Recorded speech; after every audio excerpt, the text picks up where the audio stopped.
what do you want to accomplish with your goal? Your goal is software engineering, football, real estate. Now, what do you want to accomplish with this goal? I know we're not too young to understand building generational wealth. Your goal is to build generational wealth with that skill set.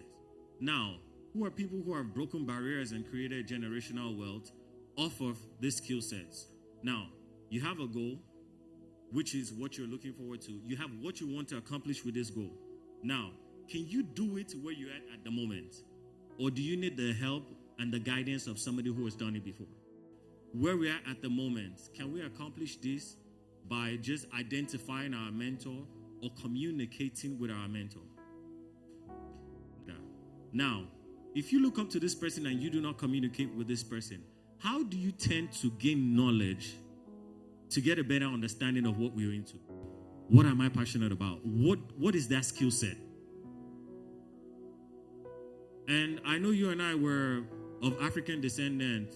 Your parent comes and says, I want you to be a doctor. I want you to be a nurse. Yes, that's fine. But what are you passionate about?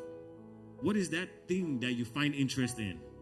Now that you find that goal, that's when you can say, okay, who are the people who have done something in this line before for me to identify who my mentor is? And after you have identified your goal, now you have to, we've picked the mentor. Now, you meet with your mentor. That is where the transfer of knowledge happens. So you come into your mentor, like she said, she's interested in real estate, and I'm interested in buying and selling houses. But do you have the deep core knowledge? No. Now you're meeting with your mentor who has years of experience about this, and this mentor is telling you there's a time to buy, there's a time for sellers, there's a time to look at the deep in the market. Now you're gaining knowledge because you're communicating with your mentor.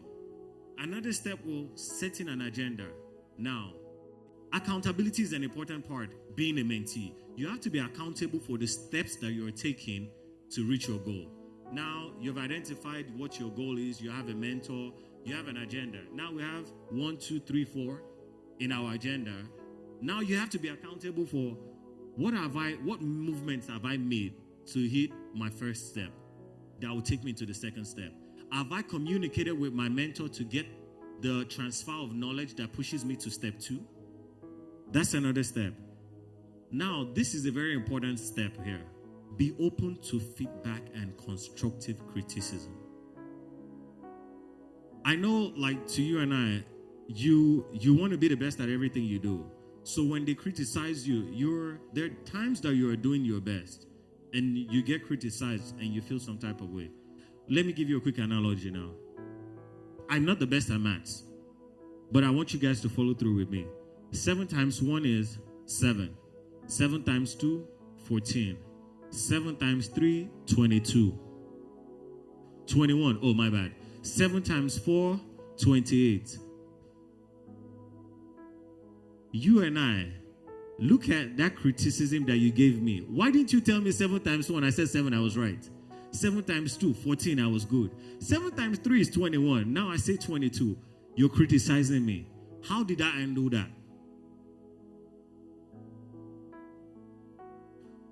I laughed at it. I undid it and got the next step, which is correcting myself at that step of, 7 times 3 is 21.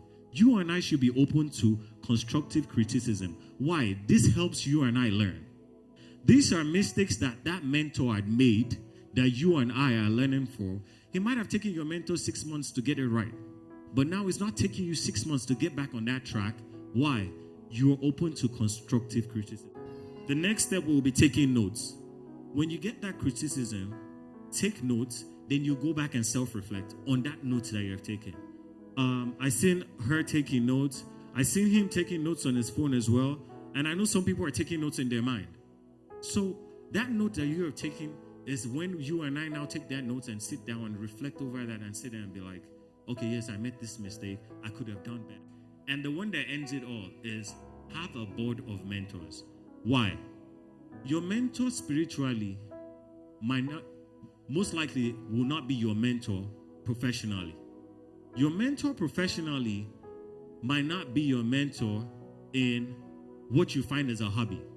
So now you have a board of mentors. and you're understanding, I have this mentor for my career goals, for my spiritual goals, for probably my residual income goals.